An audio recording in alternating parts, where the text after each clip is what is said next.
Hello and welcome to Useful Idiots. I'm one of your hosts, Katie Halper. I'm the second host, Aaron Matte. Hey, everybody. Thanks so much for joining us. It's great to have you with us for another week. The school year has begun, and let's see how many students are going to be muzzled this fall for speaking up for Palestine. That's kind of one of the big questions over this school year. Yeah, muzzled, arrested, physically attacked. Who knows? Yeah. So many choices for our repressive state apparatus to choose from. And to throw in just more intrigue to the American school system, you also have to deal with regular school shootings, as we just saw in Georgia. Oh, right. So, what a wild time. Anyway, welcome to fall. Welcome to Useful Idiots for another week. Our website is usefulidiotspodcast.com. Go there, support the show, and get bonus content. Yeah. And for Democrats Suck, let's take a look at Jake Sullivan. You know, we have been obviously justifiably speaking a lot about Israel, Palestine, the genocide going on there, the United States complicity in it.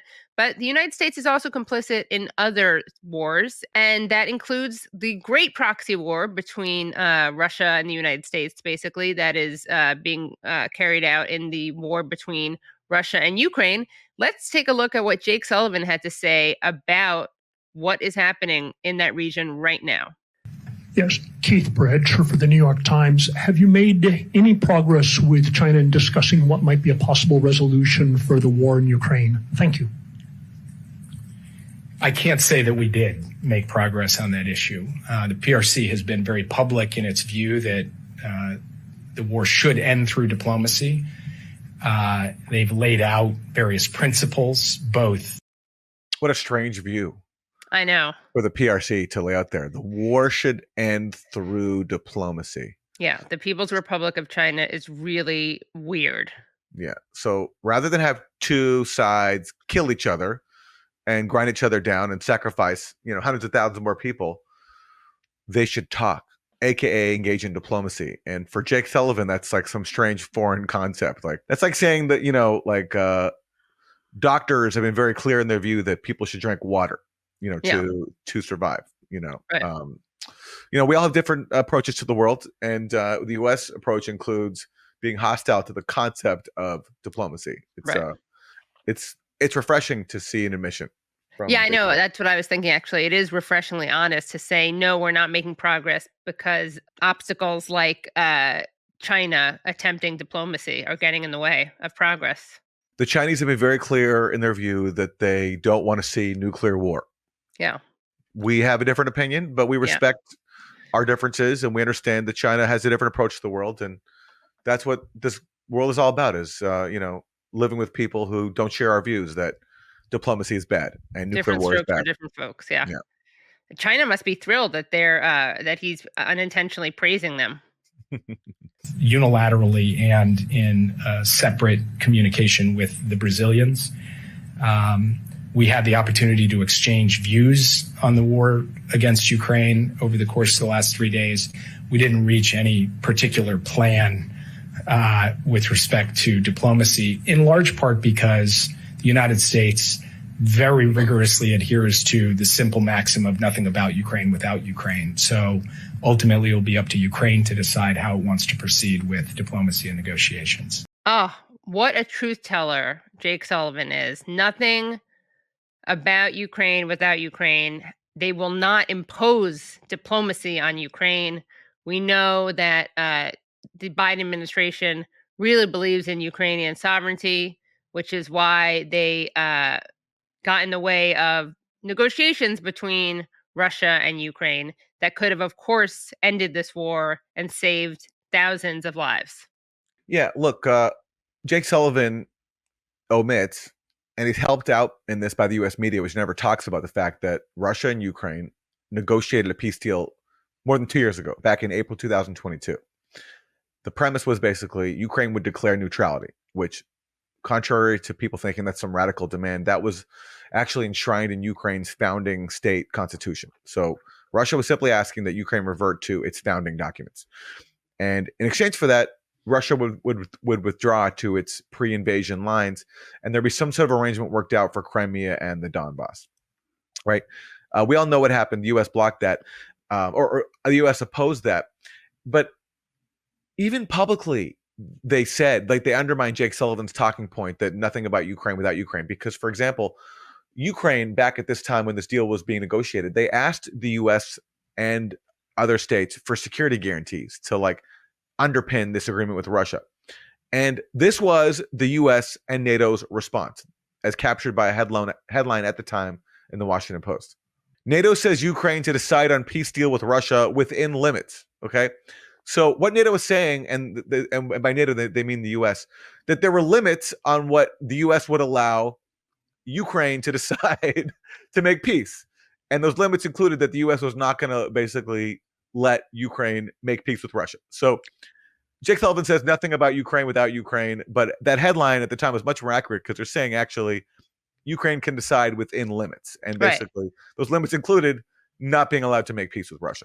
Nothing about Ukraine without Ukraine within limits is actually the policy. That's exactly what it was. And we all forget that.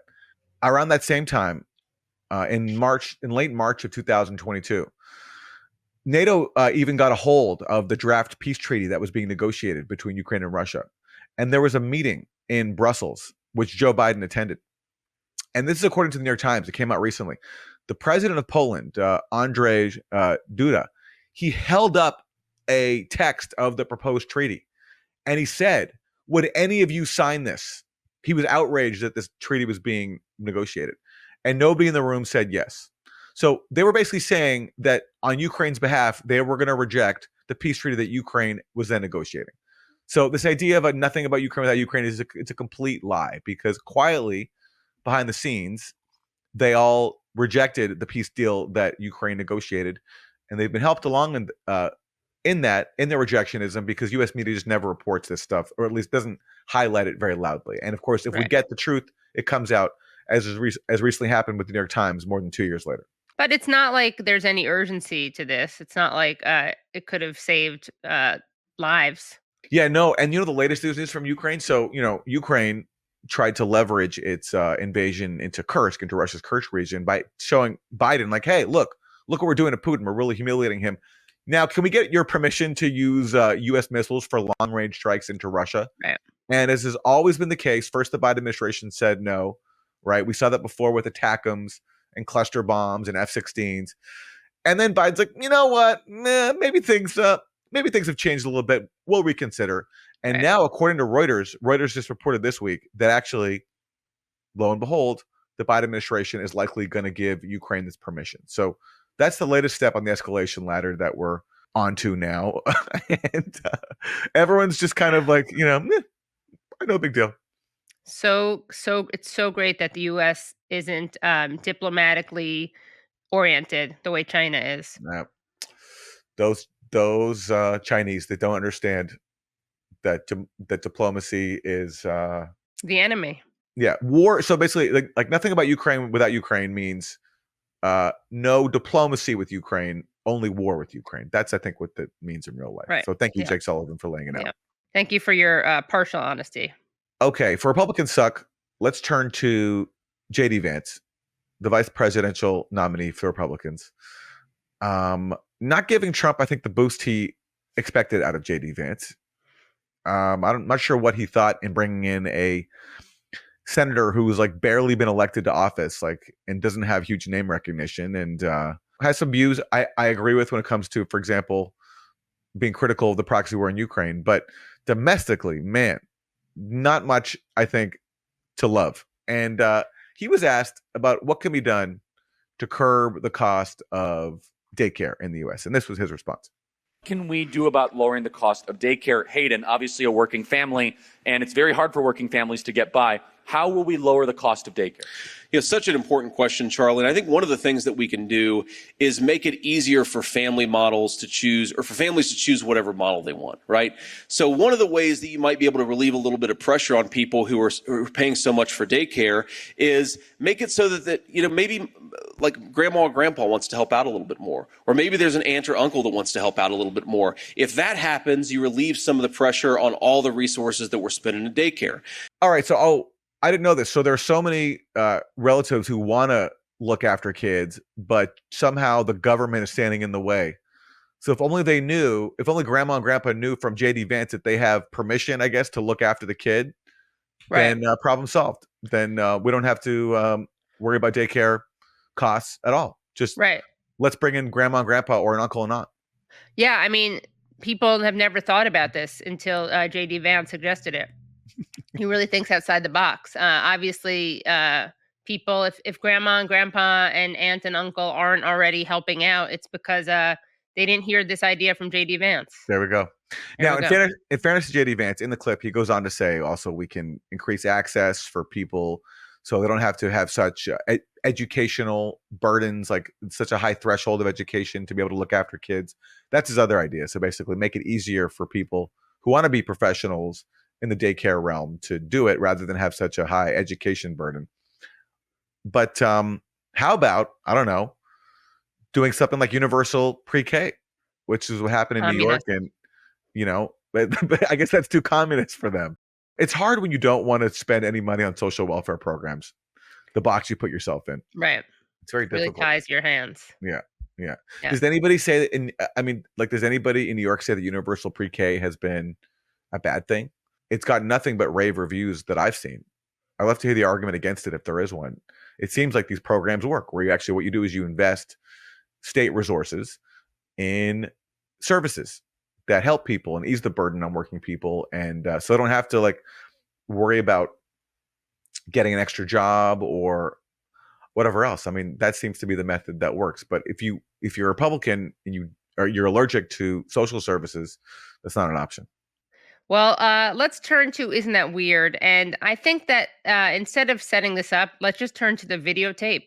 A professional soccer game was suspended in Norway when fans threw fish cakes and other objects onto the field to protest the use of a video assistant referee, or VAR. The Norwegian Eliteserien game between Rosenborg BK and Lillestrøm was initially stopped mere minutes after kickoff due to the fish cakes raining down on the field. Play eventually resumed, but fans from both sides continued to throw fish cakes and started adding tennis balls and smoke bombs into the mix. The game was officially suspended after just 32 minutes of play, with the score tied at 0-0. Some fans at the game were seen holding a banner which read, "We will never give up, VAR will go away." That is some impassioned activism right there. Never going to give up, because video assisted refereeing is, I guess, really problematic for sports fans.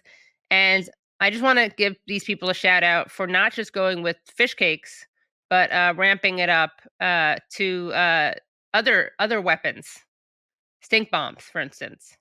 I mean, this recalls for me Chomsky's observation that sports diverts people's genuine need to be a part of a community and to be active and trying to improve their community, and it exploits that need by diverting it into completely useless endeavors like being obsessed with sports outcomes and the way the rule, rather than being concerned about how the society is rigged against working people, they're obviously concerned about how the sports rules are rigged against their favorite team, which has no obvious impact on their life. They are passionate about it. Bread and circus.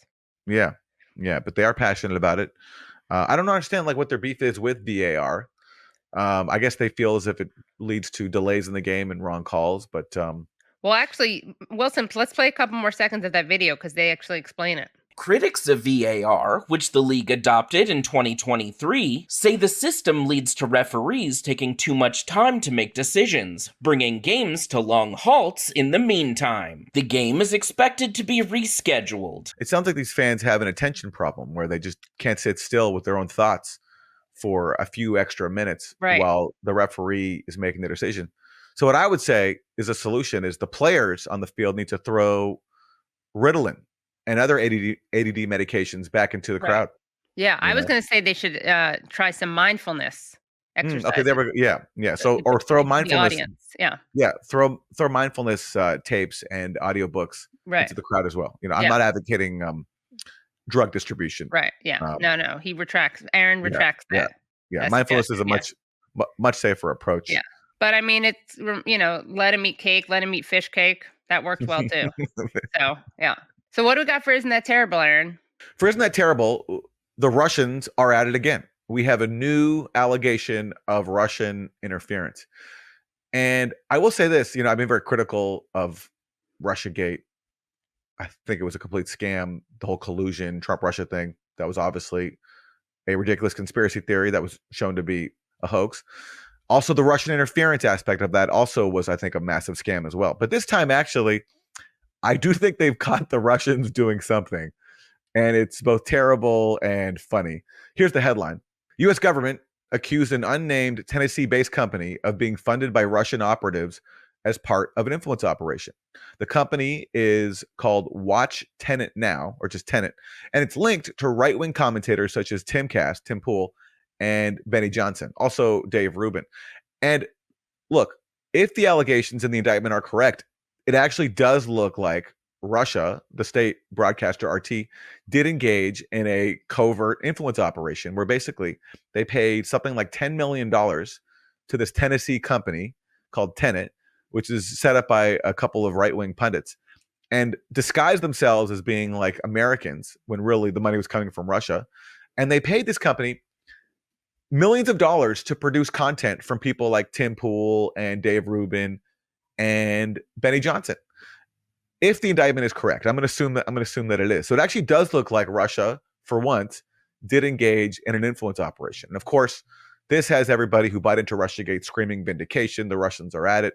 A few problems, though. First of all, let's look at some of the content that this channel Tenet put out, featuring people like Dave Rubin. This is a few examples collected by Mike Tracy. FatCon Seattle, celebrate obesity with like-minded embodied people, Dave Rubin. So Dave Rubin's making fun of obese people. Healthy at any size type of mentality. Exactly. Yeah. So that's one example. Is there anything you respect about Democrats with Dave Rubin? Okay. Education indoctrination. Former leftist condemns woke curriculum. And by the way, look at the view counts on these. Like, this is 8 months old, only 1,000 views. Like, for Dave Rubin, who's supposed to be a big influencer on the right, not much there. Whoa. Like 1,000 views. Anyway, so that's kind of like encouraging. I'm actually very heartened by that, by his low view numbers. Good. Yeah. So similar to previous, Russia-based influence operations or troll accounts, this doesn't seem to have been very successful. And again, the content really has nothing to do with the core Russiagate claims that this is all about helping Trump and sowing chaos. It just sounds like Russia, for some reason, decided to buy off some right-wing commentators and hope that would give them an audience that they could leverage for, but it just doesn't seem to be very successful. And again, $10 million. I'd ask for my money back if I were Russia.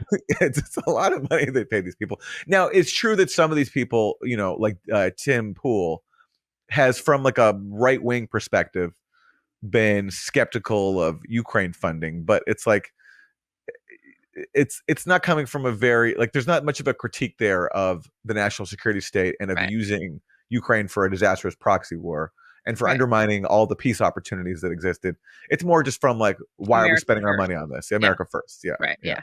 I mean, I want to say that there are multiple levels of terrible in this. Isn't that terrible? Obviously, it's terrible what's happening, what the United States is doing, but it's a meta terrible, because I would say Tim Pool and Dave Rubin are also terrible.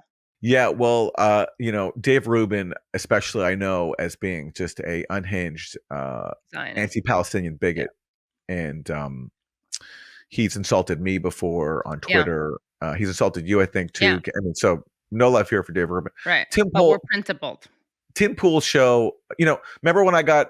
You did go on it. Remember when I was, I had my train encounter with Chris Coons? Well, that was on my way to go do the Tim Pool show at his compound in suburban Maryland, I think. And I did that. And, we kind of agreed. I mean, basically, we agreed that Russiagate was a scam. But then the rest of the show was him, like, he was talking about how, like, homeless people basically unhoused people just want to be unhoused, and there's nothing we can do to help them. That was basically his argument. And I was like, all right. What's funny, it's like, first of all, what I find so funny here is like, okay, someone comes to you with an offer of like millions of dollars for you to produce a couple of videos a week, and you don't do any, obviously they didn't do any real scrutiny of who these people were trying to pay them, because that's a lot of money to produce just a couple of videos about, like, woke, like just woke bashing and all the typical right-wing stuff. So that's funny. And then it's also funny that like what to the extent Russia was involved in this, and it does look like this comes from RT, Russia state television. Like, what did Russia hope to gain out of this by spending so much money? And if you're a Russian, is this how you want your like tax money to be used to like pay some like right wing influencers a lot of money to like make videos about like making fun of like woke culture? It just seems like it's just funny. And like, did Russia also not? Did the Russians involved this not think that they're gonna not get caught? I mean, it's a really hard thing to pull off. And Russia's done this before. Like they've tried to put out these media outlets, pretend as if they're independent. There's an outlet called Redfish a few years ago that was like on Twitter and social media. And Russia basically tried to conceal that RT was behind it. But of course, like you can't hide stuff like that. So was the aim, I don't know, did they really think they could get away with it? And also, it's like you have to wonder, was the aim to like discredit these right-wing influencers? Because wow, it does make them look really stupid, you know? I don't know. It's hard to figure out. This would be interesting if this were like a left-wing Russian plot. All I do know is that because some Russians were caught doing this, those who pushed Russiagate for years, and again, Russiagate was not just this allegation that like Russia has like covert influence operations on social media. It was that Russia engaged in a sprawling conspiracy to elect Donald Trump the president and was directly conspiring with Trump and his campaign through blackmail and financial leverage and all these things. It was like the biggest conspiracy theory, the dumbest conspiracy theory, I think, ever in the US, and everybody bought into it. And now those who pushed that are claiming because of this one indictment, it's completely vindicated. So here, for example, is Joe Scarborough of Morning Joe. These are the same people that get out, a lot of them, that get out and talk about the Russian hoax. Oh, it's a Russian. Oh, there's no, come on. What are you talking about? There's no connection between, this and Russia. And Russia's not trying to do, always apologizing for. So notice how Joe there doesn't specify what position he's critiquing. He's making fun of people who, just to paraphrase him, he says, who say there's no connection between Trump and this. He doesn't say with any specificity what is the connection is. And because he knows actually the connection was between Trump and Russia, which was the core conspiracy theory he pushed and his network pushed for years and years and years. But now he's not saying between Russia and Trump because he knows that it actually is a moronic conspiracy theory. Right. He's pretending as if this indictment vindicates everything that he's now not trying to specify because he knows actually it's a scam. Reminds me of when I was in high school and a history teacher encouraged me to not say just this. Like I had to say this what? The evidence shows this. This what? What's the this? There's no this there. There's no there there. Joe Scarborough, there's no there, this, there. Yeah.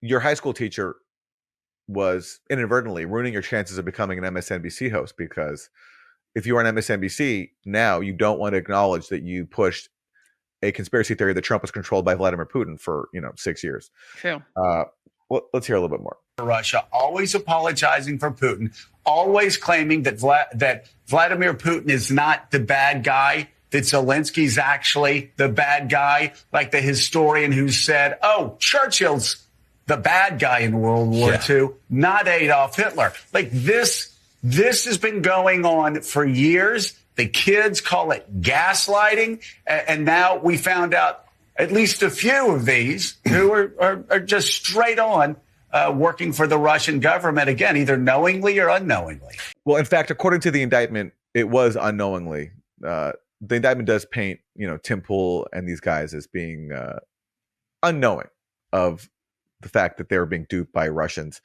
And again, while some of them do have overlapping views with Russia, the majority of the content here was about like just typical right-wing media stuff, like making fun of woke people. And again, even if every word in the allegation is true, I'm sorry, Joe, it doesn't validate your insane conspiracy theories for years and years and years that Russia was brainwashing millions of Americans to vote for Donald Trump and to be skeptical of fueling a proxy war in Ukraine.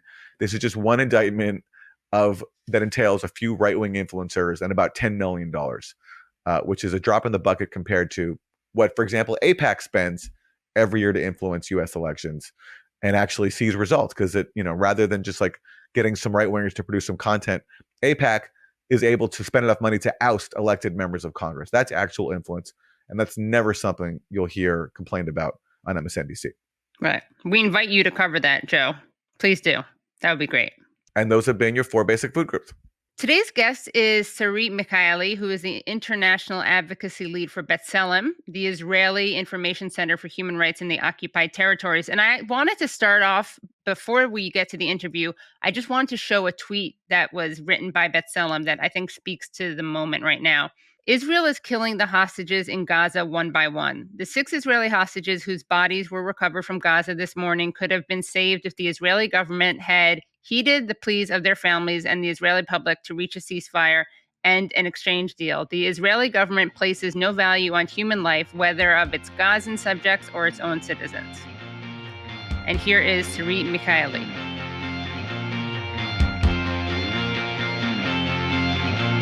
Thank you so much for joining us. Absolutely. So you guys at B'Tselem have done such important work documenting human rights violations on the ground. There's so much to cover, unfortunately, because there are human rights violations all over Palestine right now. Wanted to start off, though, with asking you about what is happening right now in the West Bank. Okay, in terms of the situation in the West Bank at the moment, it seems that Israel is pretty much transferring its different tactics and modus operandi from Gaza to the West Bank. We are in the midst now of the largest military operation that Israel has conducted in many years now in the northern West Bank, ostensibly to deal with terror. But what it is doing on the ground is destroying infrastructure. It's going into the Jenin, the Tulkarem refugee camps, and essentially, basically like pulling out the roads, just creating like utter disruption. Homes are being demolished. People have left.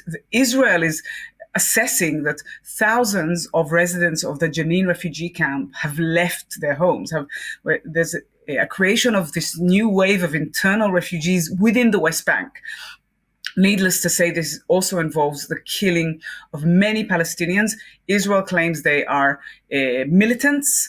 Research that we need to do into this to assess and to look into the circumstances. It does appear that many of the people killed have been armed, and there were some people who were also killed within an exchange of gunfire. But there was also an 84-year-old person killed, a person with learning disabilities, and generally the destruction that has been happening and been inflicted by the Israeli security forces is something that people are describing as the Gazification of the West Bank. This is what the Israeli army is doing. But then the other branch of the Israeli government, Israeli settlers, are using their own form of intense violence to hound Palestinian herding communities out of their homes. And this morning we heard that another small community in the northern Jordan Valley has succumbed to this type of settler harassment and violence and threats and decided to leave their homes because for the past weeks they've been dealing with this intense harassment with no protection from the Israeli authorities. And this, maybe I should just say, this community in the northern Jordan Valley is adding to about 19 entire Palestinian herder communities that have been forcibly transferred from their homes since the war began, since October 7th. Well, you at B'Tselem put out a video that's extremely disturbing. Rape in the Name of God is the title of it. And this shows a group of settlers harassing Palestinians in the South Hebron Hills. And as we're going to hear, one of the settlers mentions Sde Teiman, the Sde Teiman Center, which is, of course, where Palestinian prisoners were tortured and raped by Israeli guards. So let's take a look at this video. Next time someone touches him, my cows. Why your cows came here? Why, guys? Because this is my land. But this is my house. I was given it by God and Abraham and Isaac, Yaakov. Shame. Hey, Shut the fuck up. This is my house. Not your house. This is okay. That's your house. Okay, you Tell your crazy witch to go to fuck to the house. Let's go. Where? Let's go right now. Show What him the phone. you want? Well, I want to dance with you, man. Dance with I me? want to dance with you. You look, I'm not your bitch. you look sweet. You are my bitch. And you look sweet, you know? You look so fresh, so sweet. I will be happy to sit with you in a jail someday. I will be happy. You know Sde Teiman? Sde Teiman? אונס לשם שמיים, מה שנאמר. אתה מבין? מה אני מדבר?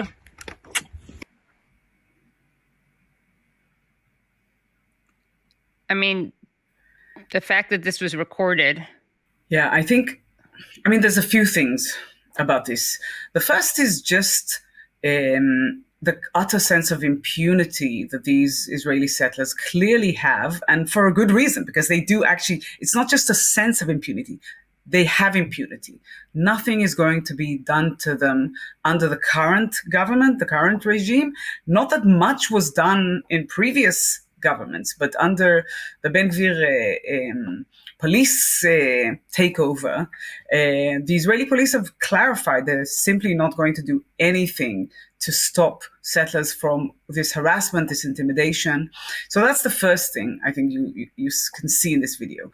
The second thing I think that is probably a bit more complicated to understand, unless you've been on the ground, is that there is this big mixture between just very aggressive, I would say, according to my personal assessment, sadistic kind of activities, actions, urges, hateful urges. It's all mixed up with this whole Jewish supremacy kind of guided and very religious and very messianic perspective. And I'm not saying that this is in any way belittling the political, the systematic, and the very much the government sponsored aspects of settler violence. But there's also this additional, just terrible,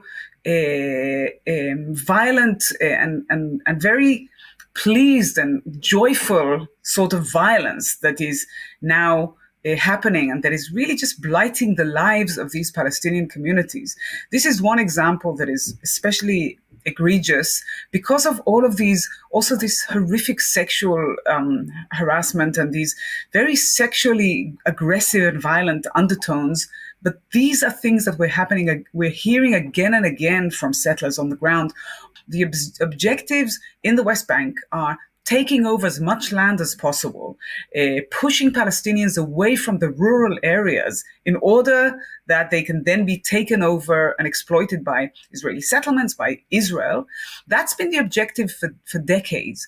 But the horrors of October 7th and also the lack of any sort of focus on the West Bank, the lack of interest of most Israelis and also probably of the international community, the lack of bandwidth, I also think, are enabling Israel and the settlers working hand in glove to really further this objective and to push forward irreversible changes that are harming both Palestinians as a collective, but also these individual Palestinian communities. We also have video of Netanyahu, who appeared on television and showed a map. And this map totally erases the West Bank. Let's take a look at this image. He's not even hiding this literal ethnic cleansing. Can you comment on the significance of his showing this on television? I have to say that on Israeli television, if you look at mainstream Israeli images, you wouldn't be particularly surprised by this image. You know, it's been in the recent prominence that the phrase "from the river to the sea" has gotten, supposedly as expressing anti-Semitism and expressing a kind of desire to wipe out Israel and the danger, the alleged danger of this desire. But whereas in actual fact, what is happening now between the river to the sea is full Israeli control over all of the land, with Israel having created these very distinct kind of like areas based on the different criteria, and certainly has created distinct also categories of Palestinians, all of them inferior to myself as an Israeli Jew in terms of the access to rights. But each Palestinian also has this distinct area. But Israel and the Israeli regime controls the entire area. So in a way, from the river to the sea is the reality that we're existing under right now, except that it's a reality of apartheid. It's a reality of Jewish supremacy. Israeli mainstream discourses, and this can be viewed again and again in many different, maps. There was just this week a new map issued by the Israeli Ministry of Education that did something very similar also. There's like a tiny erasure. There's a certain very, very small, unclear dotted line that connotes the West Bank, but primarily you see Palestinian enclaves in a sea of Israeli territory, right? And that's also the way Israel's current Israeli government's perception of the future and any sort of possibility of any sort of sovereignty between the river and the sea is phrased, is actually put in writing in the founding document of the current Israeli government, right? There is no room for any sovereignty other than Jewish sovereignty between the river and the sea.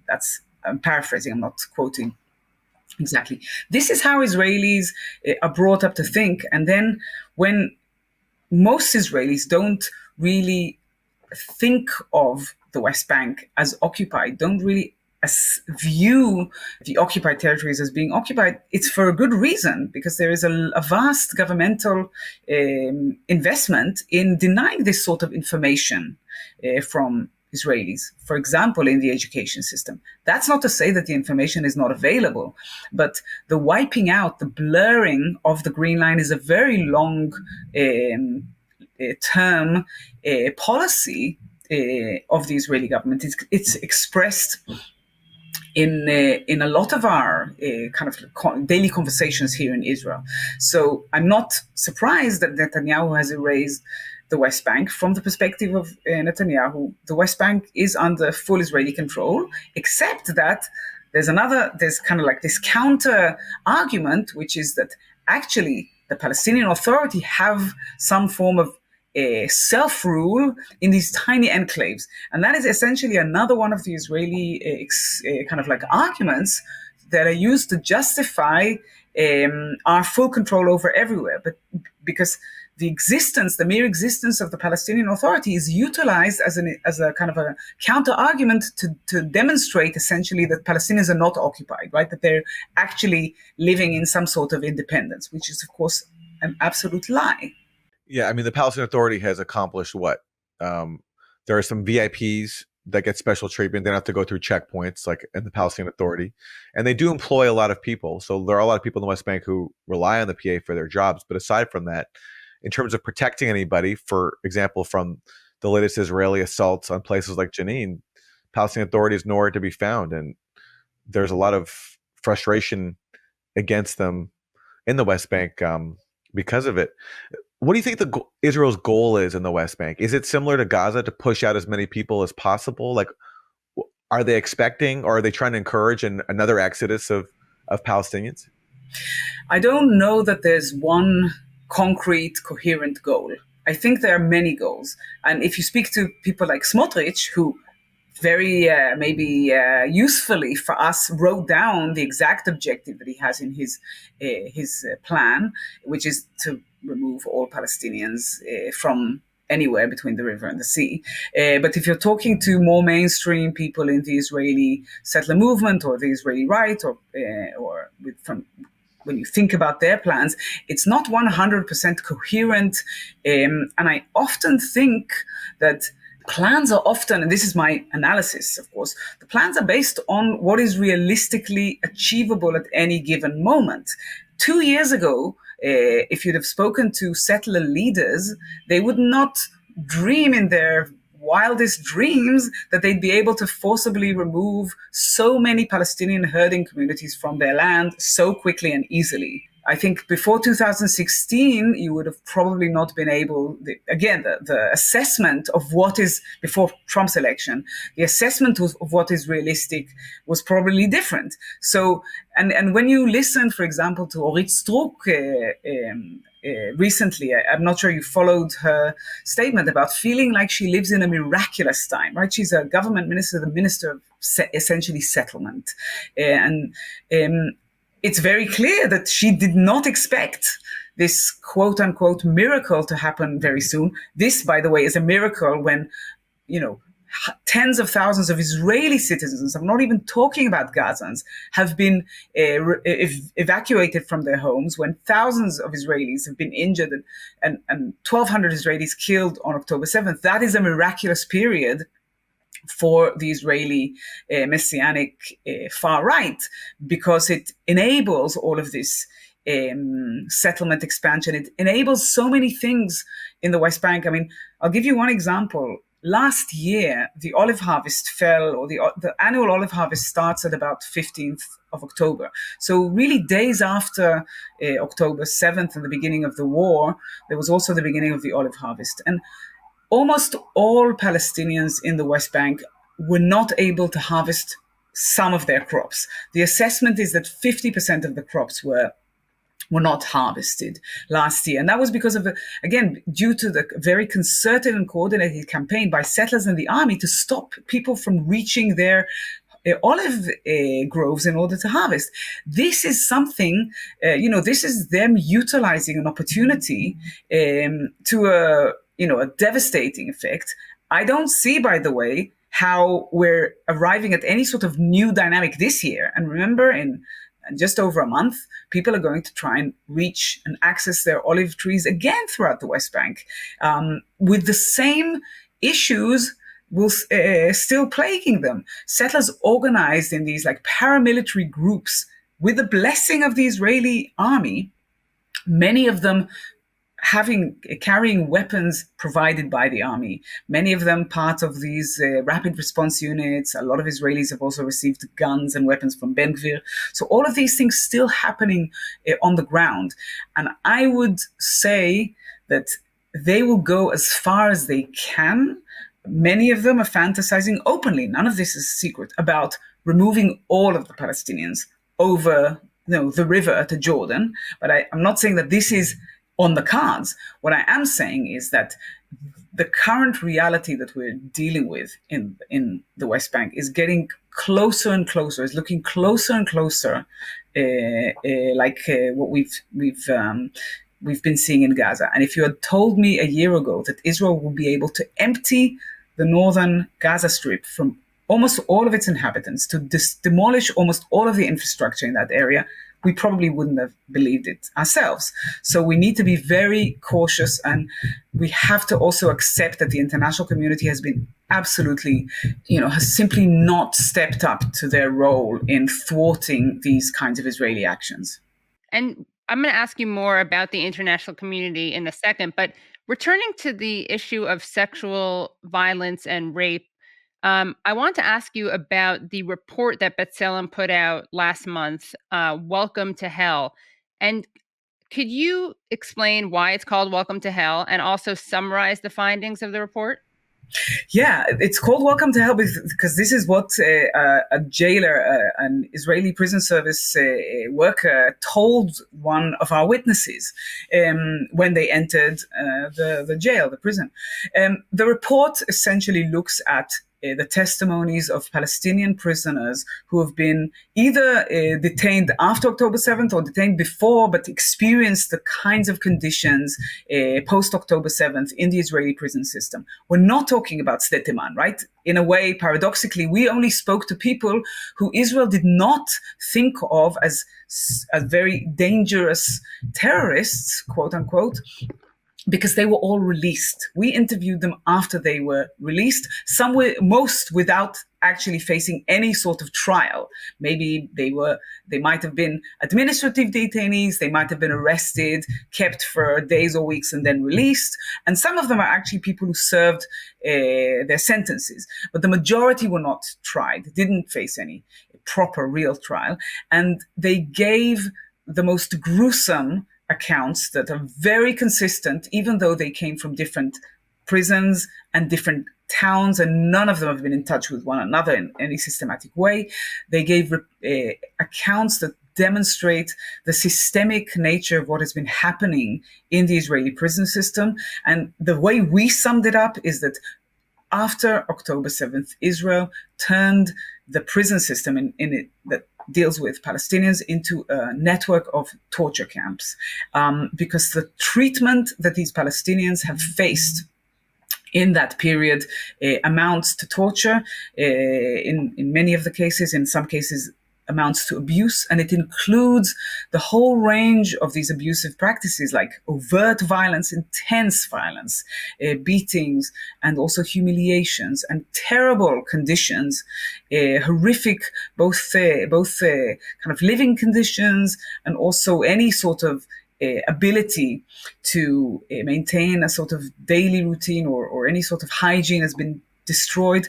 Starvation as a policy, literally, people are losing, 10 and 20 kilo of their weight when they're released because they're not able to eat enough, and also just a denial of medical treatment, a denial of sleep, all of these horrific conditions. And the most important thing I would say is that none of this is the result of individual actions by any sort of individual prison guard. These are systemic actions inspired by Minister Ben-Gvir again. Right, so this is not a couple of bad apples or rogue agents. This is systemic. Absolutely. The sheer fact that so much of this has been described by so many Palestinians that have been released from prison, who, as I said, were in different detention centers in different periods and in different areas, and come and live in different areas, but described such similar policies, is really crucial. The other really horrific thing is that Israel actually, I wouldn't say admits to some of it, but boasts that some of this is correct. Now, I want to be clear. Israel hasn't said, oh, we're starving prisoners, oh, we're beating them up, or anything of that sort. But Minister Ben-Gvir has essentially boasted change or the deterioration in the prison conditions as an achievement, right? So obviously they're very careful about saying that everything is done within the framework of the law. We would disagree. We would say it's absolutely illegal and a violation of international law. But many of these things, like the cancelling of any possibility of Palestinians to hold any sort of personal items or buy additional food even from the prison canteen, all of these things have been stated openly by Israel, by official Israeli spokespeople. And we know that the Sde Teiman violence and rape has been actually deemed as legitimate by a member of the Knesset who said out loud in front of the entire Knesset that it was legitimate to insert sticks into someone's rectum. I mean, look, it's really one of the most depressing and just hopeless periods in any sort of living memory, and I've lived there, all my life, or barring certain periods. I don't remember a worse period in Israel. So many horrific things and so many red lines, or things that we would have been up in arms about even a year ago, as I said, are just, people are just becoming so normalized. One of them is that just the callous approach to such horrors, and all of this justified by the horrors perpetrated by Hamas. Instead of saying these are absolute horrors, these are crimes that no one should be perpetrating, many Israelis are saying, oh, well, we'll do the same. It's justified because what was done to us. we cannot accept this. B'Tselem has been really just on the front lines, I think, of demanding, an end to this just moral abyss, but certainly we're a tiny minority right now in Israeli society. Things are changing a little bit, I think. I think some people are beginning to wake up from this really, horrific, I think, just this orgy of hate and revenge that Israeli society was plunged into. But not all. You still hear the same sort of rhetoric that, it's unconscionable, and Israelis would immediately complain about it if it came from any other source in the world. It would be absolutely, denounced as the worst kinds of anti-Semitism. But it's deemed reasonable when it comes to Palestinians here. The International Court of Justice recently handed down an advisory opinion on Israel's occupation of the West Bank and Gaza.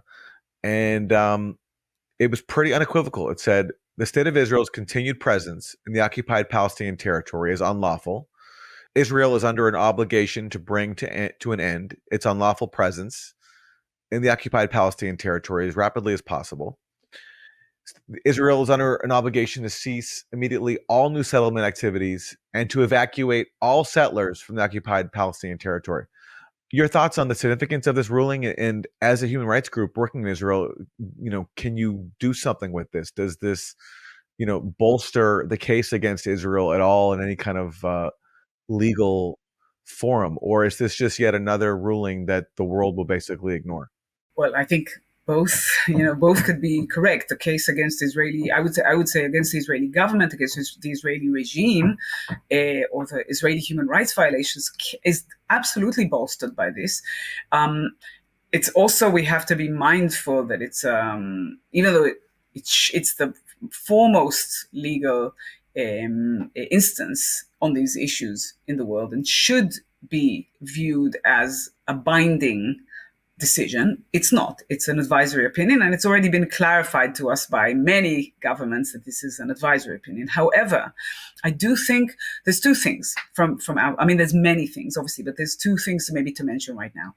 The first is that there are many international fora, and there are also many governments who do respect the ICJ as a really important part of the rules-based world order. I know it sounds like a cliche these days, but it's still something that we should continue to enhance and bolster, because it's in many ways it's the only protection that people have against tyranny, and especially against international human rights violations, like in a war, in an armed conflict.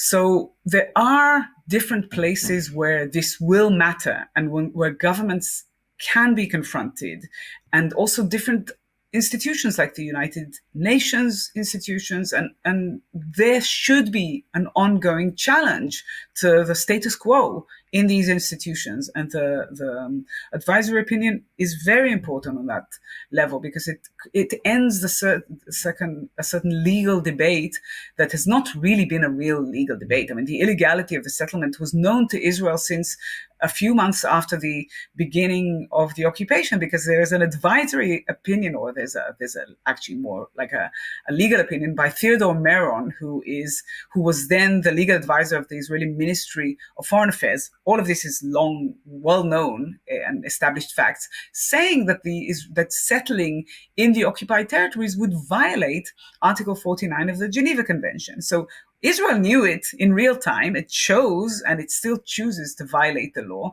But it is important to have this final stamp on the illegality of the settlement and the occupation regime, and also on apartheid in the West Bank in some parts of the ruling. But there's also another issue, which is, I think, the moral issue and also the political issue, which is that up until now there's been a very useful excuse for the international community to avoid action, and that excuse was grounded in a sort of, there's these ongoing legal debates about this issue, and we need to reach some sort of agreed decision. Well, here's your agreed decision.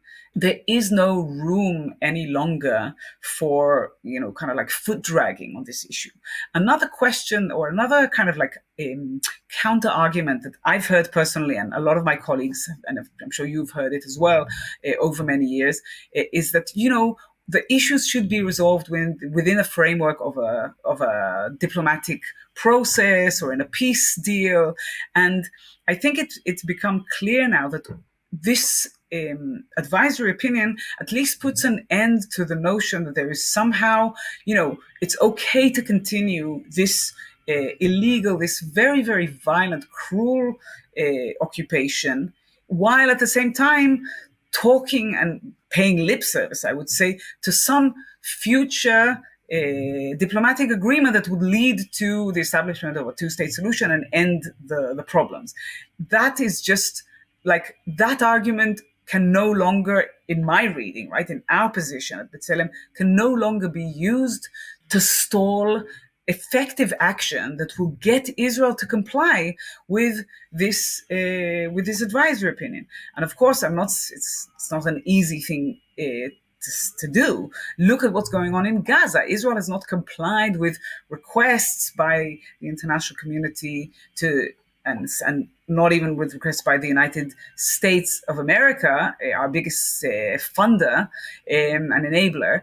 So, I'm not saying it's not describing this as anything that could be easy, but it just really reiterates the need to have real action that will actually get Israeli policymakers to change course, be it criminal accountability, like, for example, the ICC's or the ICC chief prosecutor's request for arrest warrants, but also diplomatic accountability, economic accountability. A whole range of different tools are now available to the international community, and they need to use them to get Israeli policymakers to change. Yeah, it's interesting when you brought up the international community. One of the things that I wanted to point out is the way that the United States has obviously enabled Israel. And I'm going to quote one of the Palestinians who you guys interviewed for your Welcome to Hell report. They put cigarettes out in my mouth and on my body. They put clamps on my testicles that were attached to something heavy. It went on like that for a whole day. My testicles swelled up and my left ear bled. Then a journalist asked Matthew Miller of the State Department about the rapes and sexual violence committed against Palestinians. And his response was basically, Israel should investigate itself. Going back to Israel, Israeli media today released a video showing Israeli soldiers raping a Palestinian detainee at Sde Teiman detention camp. The footage was very disturbing. I know you have commented on the reports about this detention center before, but we now have a new evidence, which is video. Have you seen that video, and do you have anything to say on that, and also the reports of rape in Israeli prisons? So we have seen the video, and reports of sexual abuse of detainees are horrific. They ought to be investigated fully by the government of Israel, by the IDF. And B'Tselem actually responded to that, because I think it has become abundantly clear over the years, with every year again and again, and now I don't know whether we even need to explain it any longer, that Israel is not going to investigate itself. It's unwilling and unable, in the words of the Rome Statute. It's unwilling because there is simply no capacity, both in terms of the actual investigations, it's just not possible, but also in this current political climate. Can you even imagine Israeli investigators really holding accountable Israeli officials for anything? I mean, it's absurd. And I have to say that we need not just the United States, although the United States is the most important player in this, but we need other international actors, the European Union, its member states, like-minded countries in the West, to begin to acknowledge that the Israeli system isn't going to provide accountability, and that it's just this knee-jerk reaction of just saying, well, we need an investigation.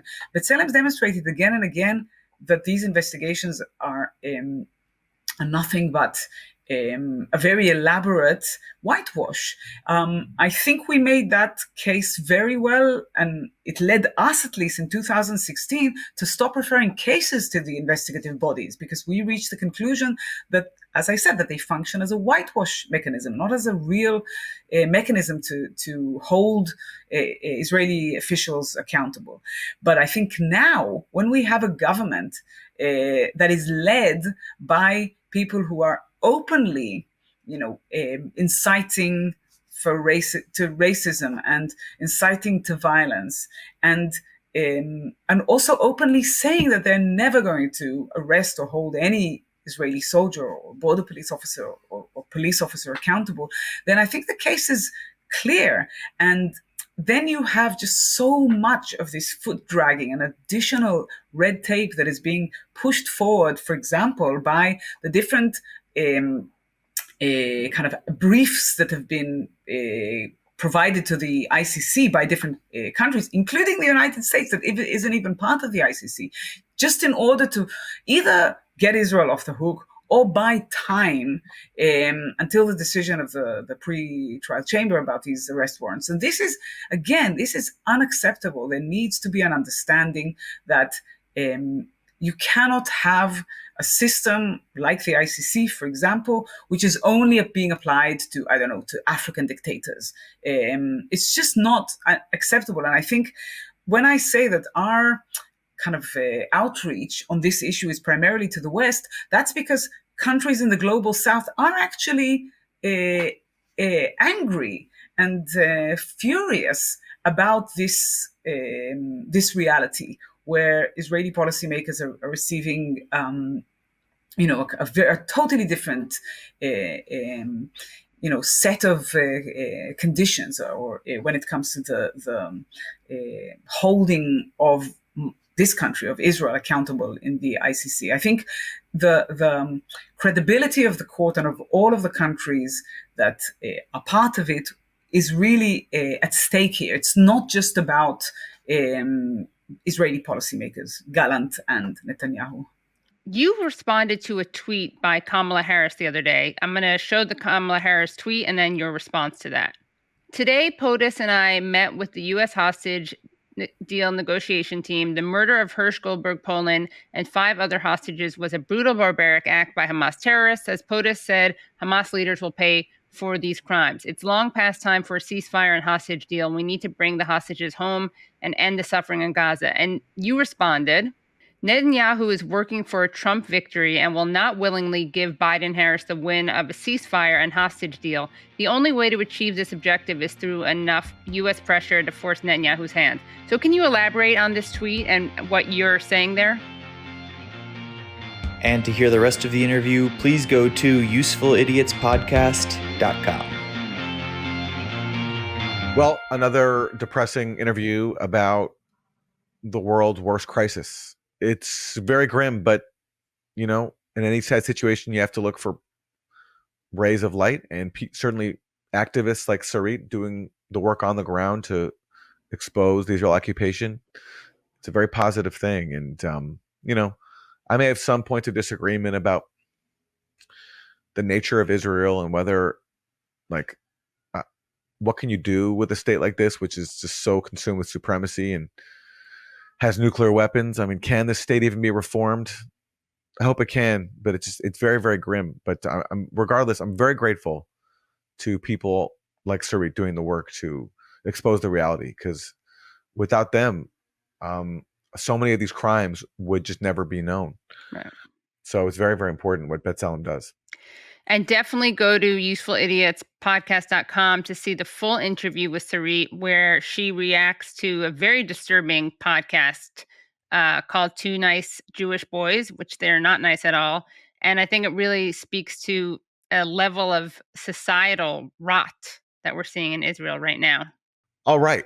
Well, we hope you've enjoyed this episode. We thank you so much for joining us and for being a supporter, which again, you can do at usefulidiotspodcast.com. Thanks for being here. We'll see you next time. Bye, everyone. Thanks so much for listening to and watching Useful Idiots. For extended episodes, bonus content, and our weekly Thursday Throwdown episode, please subscribe at usefulidiotspodcast.com. Support the show for free by subscribing on YouTube, Rumble, and wherever you get your podcasts. And if you like the podcast, don't forget to rate and review. You can also follow us on Twitter at UsefulIdiotPod. Thanks for supporting independent media. We'll see you next time.